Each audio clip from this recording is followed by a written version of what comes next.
Yeah, I think the Respect campaign is a really important piece of work for us at the FA, and to have Nationwide's backing to lift the profile of it and the energy around it is being critical. It's everything that we do in terms of young people. Football is a great vehicle for developing young people, not just as footballers, but to be better ambassadors in society. And through football we can get so many of those messages across, whether that's how you are with your teammates, how parents are with their kids on the sideline, how you conduct yourself with officials. I think there are so many areas where football brings communities together. Coaches are a huge influence on young people, and that's got to be a positive one. And the Respect campaign brings all those threads together.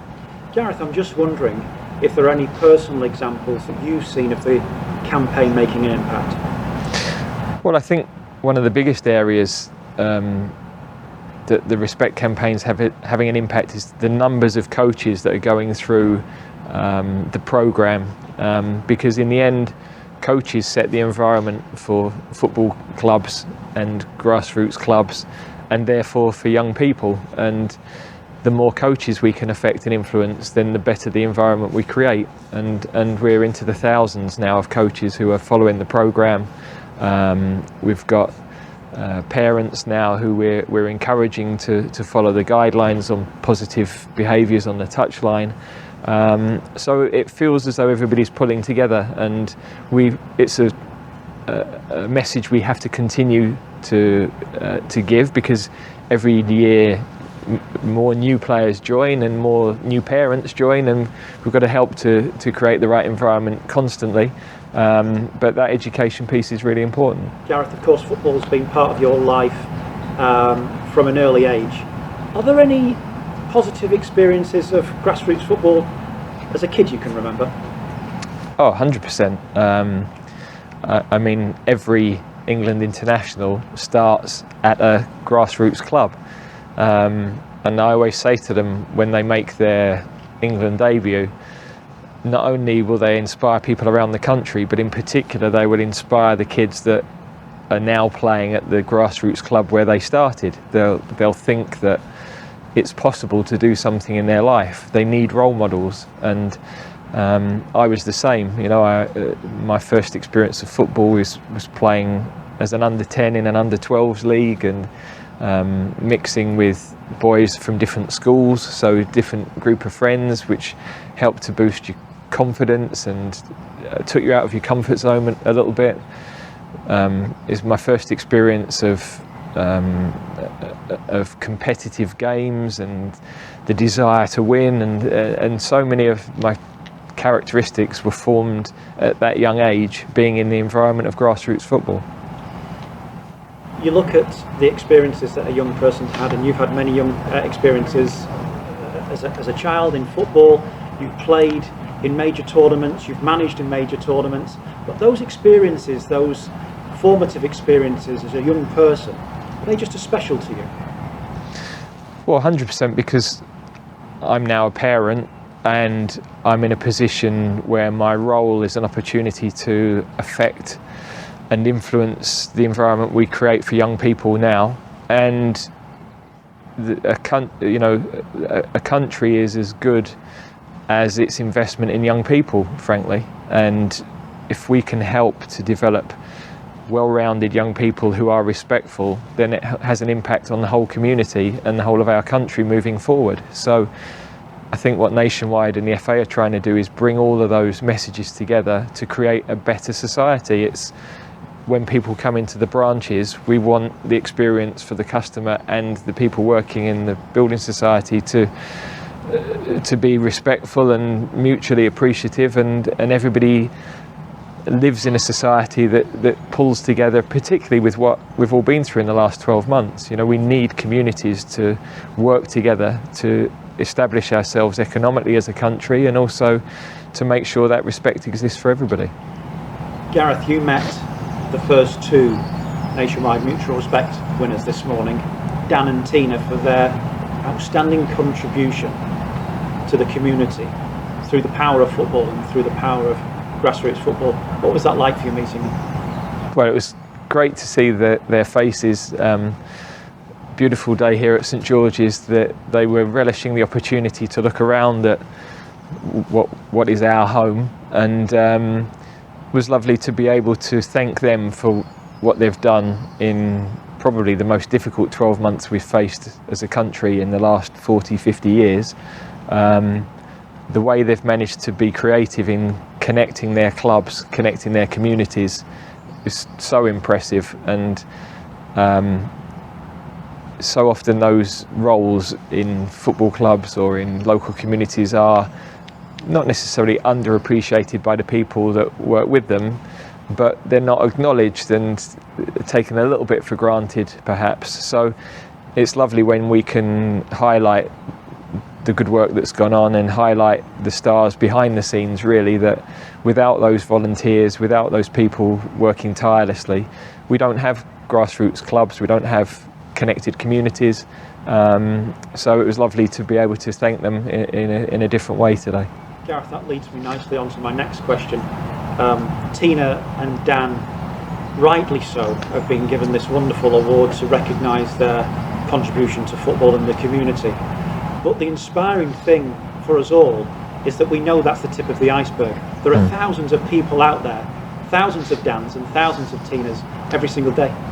Yeah, I think that's the beauty of the Nationwide Respect Awards, is that it's recognising people who day in, day out do things that keep communities going. And without those volunteers, we don't have football clubs.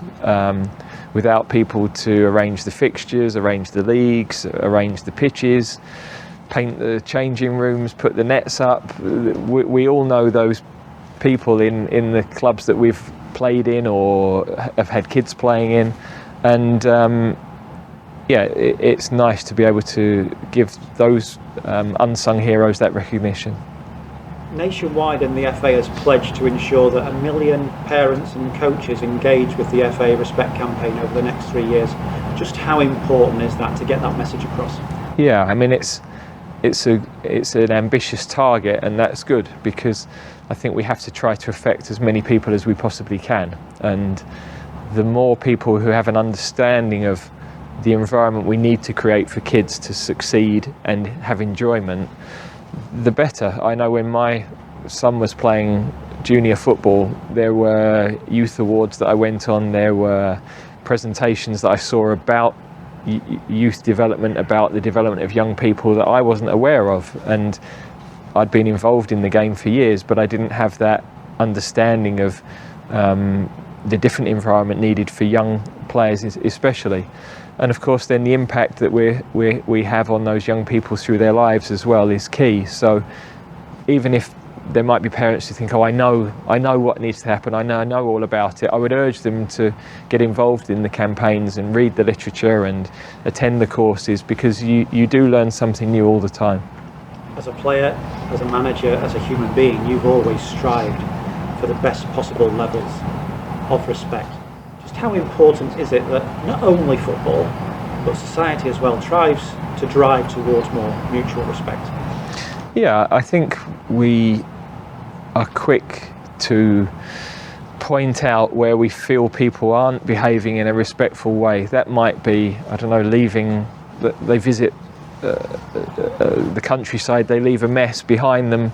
There are small things that I think make a big difference, and those standards are what we try to aspire to as a team. We don't always get that right, but we aspire to get the small details right so that the bigger things actually fall into place on the back of that. And I was always brought up by my coaches to respect the game and to understand that you're in a position to leave the game in the best possible place. You've got a chance to influence, now in my role, players, coaches, future players, future coaches, and so you try to do that.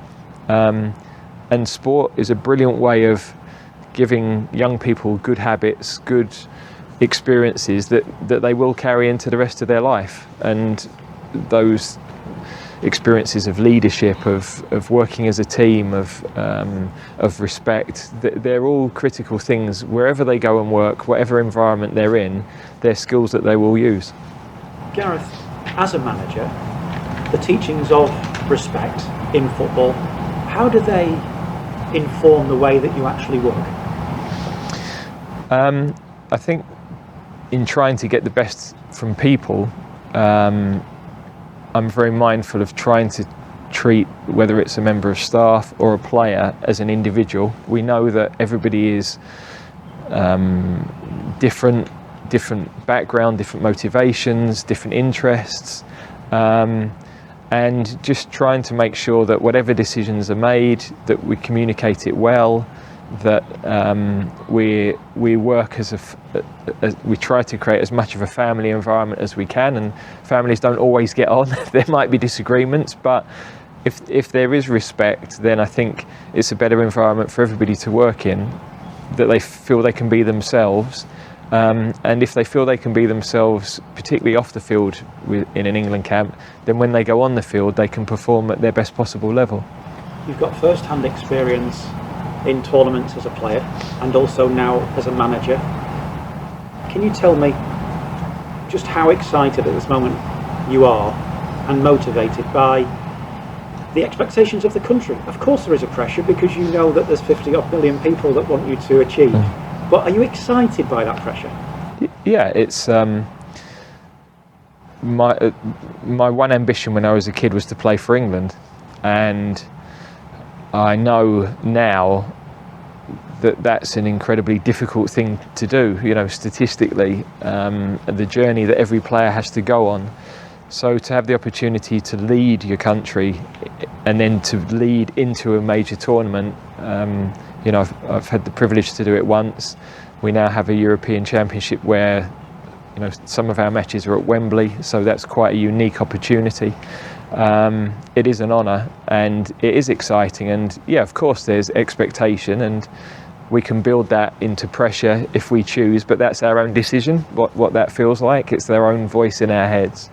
I'd rather be in a role where you can make a difference, where you can drive people to achieve something that we haven't done before, and we've only been to one European semi-final as a country, never mind to a final or one.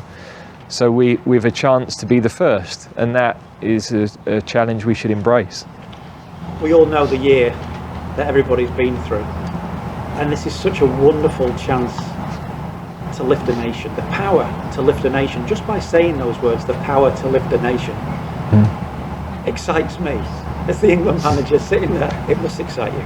Definitely, yeah. We're going to be one of the first teams to have fans back in the stadium, and we know that the game without fans is nothing, really.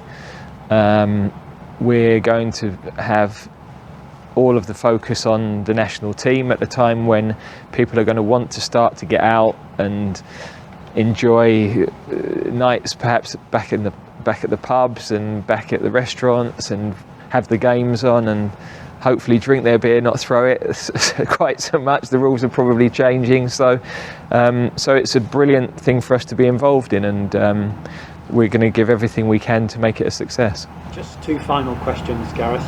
Could you just tell me about your preparations? Because of course I know you're partly going back to Middlesbrough, which must be really exciting for you with your connection there, and then of course using St George's Park as a base. Can you just give us an insight into that and the preparations that have gone behind that? Yeah, so we basically have 3 weeks from the last league game to our first group match, and the way we've worked over the last few years, we've always given the players a period of time with their families. I think they need that at the end of a season, psychologically as well as physically.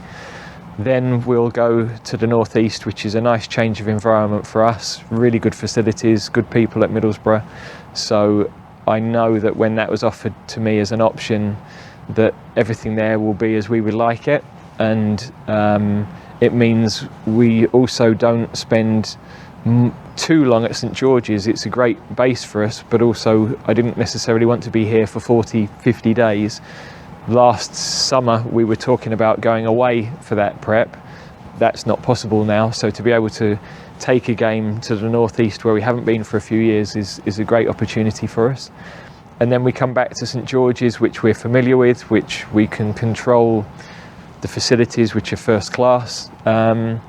And there's a feeling that we can sort of batten the hatches down, we can have the privacy that we need, but at the same time maintain the connection with the public through our interviews and our outputs, and make sure that it's an environment the players enjoy so that they're able to enjoy their football as well.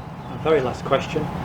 I'm not going to ask the obvious, because I'm sure you've been asked it 100 times already and another 100 times between now and the tournament.